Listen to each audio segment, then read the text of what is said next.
नांदगाव विधानसभा मतदारसंघात आज मतदानाच्या वेळेस दिवसभर घडलेल्या घटनांप्रकरणी नांदगाव पोलीस ठाण्यात विविध कलमान्वये गुन्हे नोंदविण्याची कार्यवाही सुरू आहे।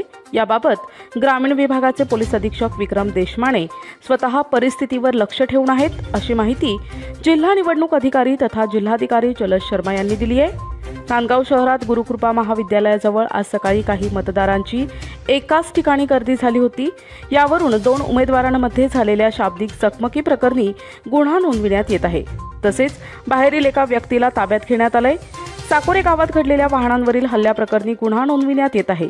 यावेळी जमावाला पांगविण्यासाठी पोलीस बळाचा सौम्य वापर करण्यात आलाय। नांदगाव मतदारसंघात मतदानाची प्रक्रिया सुरळीतपणे सुरू आहे। नांदगाव मतदारसंघातील घटनांवर जिल्हा प्रशासनाचं पूर्ण लक्ष आहे, त्यामुळे कायदा हातात घेण्याची कोणीही प्रयत्न करू नये असं आवाहन प्रशासनातर्फे करण्यात आलंय। त्याच्या तक्रारीवरून काही गाडी थांबवण्यात आली होती।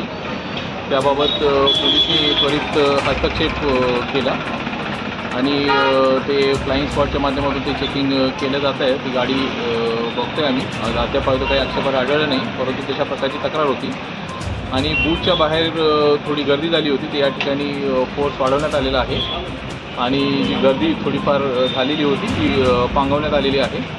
आणि माझं नागरिकांना आव्हान आहे की त्यांनी शांततेने मतदान करावं आणि जर का कुणी बूथच्या बाहेर गर्दी किंवा गोंधळ असा करण्याचा या परिसरात इतरत्र प्रयत्न जर का केला गेला तर बळाचा वापर केला जाईल, हे मी स्पष्ट सगळ्यांना निदर्शनास आणून दिलेलं आहे।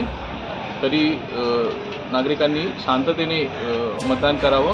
कुणी काही गोंधळ वगैरे करत असल्यास त्याबाबत बळाचा वापर केला जाईल, मात्र कोणत्याही परिस्थितीत कुणालाही कायदा हातात या परिसरात किंवा नाशिक ग्रामीणमध्ये येऊ दिला जाणार नाही। धन्यवाद। थँक्यू।